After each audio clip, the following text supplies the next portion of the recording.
Very interestingly, I'm going to start with the 12th standard 2.7 Maharashtra Board English topic, which is a poem.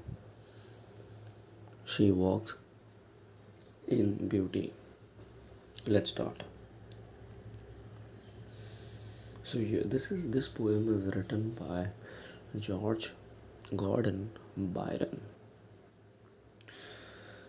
and he was known simply as a Lord Byron.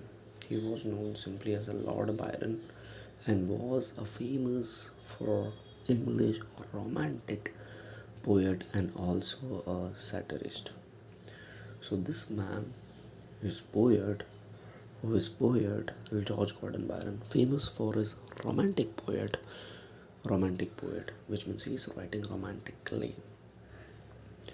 He attended a number of schools, including a famous public schools, Harrow, and then went to Trinity College, Cambridge. So he went to many schools, famous schools, and at the age of 21, he started a tour of Europe and the Orient, after which he composed Childe Harold's Pilgrimage, which made him immensely popular in England. So this man, at the early age, he had written the book. While uh, before writing the book, he had traveled whole Europe, and he written the book. The book name is given, and because of that book, he became more popular in England, in United Kingdom. She walks. So George Gordon Byron is from Europe, and he's a romantic poet. He had traveled a lot in Europe, and his book is becoming make him popular more in England. She Walks in Beauty is a short lyrical poem celebrating female beauty. So this poem talks about more of female, the beautiness of the female. The poet describes an unnamed woman who is exceptionally striking. So in this poem we will going to understand the poet is talking about a girl who is very beautiful, exceptionally striking, and which is unknown, unnamed. The poet describes not only her external appearance but also her inner goodness, which makes her so captivatingly attractive. So the poet is not only talking about the external appearance of that girl, he is also talking about his inner goodness, her inner goodness that makes her more beautiful.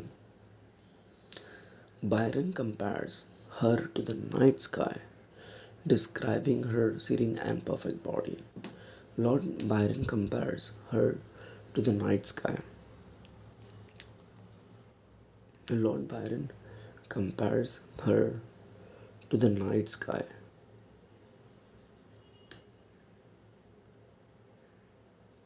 Lord Byron compares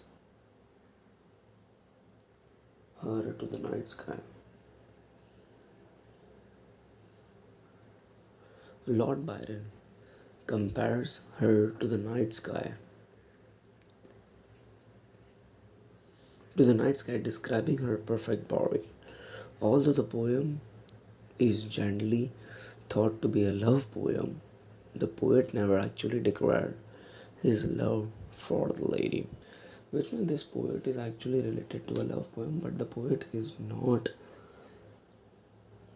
accepting that he loves that lady. Let's start. She walks in a beauty like the night of cloudless climes and starry sky. You can see that the poet is talking about the girl is so beautiful that the poet compares with the climate, right? And she walks in a beauty, and she is so much beautiful that she is shining like a star at the night, and all that best of dark and bright meet her except, expect and her eyes. So all the brightness and shining are meet in her expects. expects and her eyes, thus mellowed, thus mellowed to the tender light which heaven the gaudy denies. Like she is so beautiful that her shining, her her glowed in front of her beautiness. The sunrise is also flail. The sunrise will also deny. Like she is so much beautiful. One shared the more, one ray the less, had half impaired the nameless grace. So the poet is talking about she is very perfect.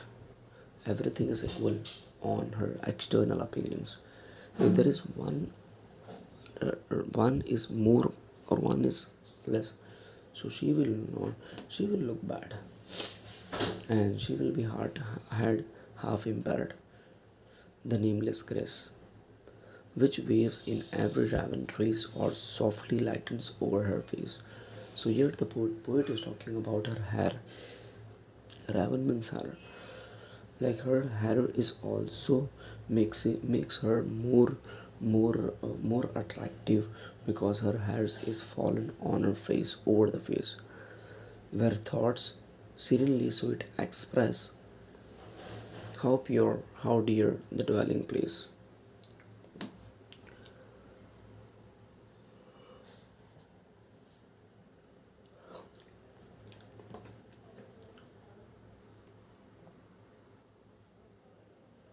How pure, how dear the dwelling place. Which means now the poet is talking about her thoughts.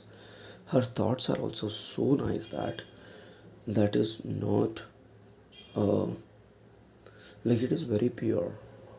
The poet is talking about the girl thoughts are serenely sweet express. And on that cheek and over that eyebrow. Here the poet is talking about her face now, and above the eyebrow is so soft and so calm yet eloquent. So her facial expression above the eyebrow is making her calm, eloquent, and soft. The smiles that win, the teens that glow, but tell of this in goodness meant. Here the poet is talking about her smiles wins everyone. But tell of days in the goodness meant a mind at peace with all below, a heart whose loves is innocent. So here the poet is talking about her internal internal appearance, like her mind, her heart, her smiles, everything is attractive. So which is very real, like in your real life also, if you talk with a person, right, you are thinking that that person is good by the external appearance, but slowly if you talk with that person, you will get to know that how the person is from inside. By talking only, you will get to know how the person is, and which is very important for you, because the main thing, if you don't know the who the person is, then you cannot able to judge them. So here the poet is trying to express about his love towards that lady, but this lady is so beautiful that not only from external side but also from internally. So lastly, I just want to tell you that from this poem we can learn that in our life we meet many people and we judge on the basis of their external appearance. We have to talk with them, then we will get to know who the person is from inside. Thanks for listening me.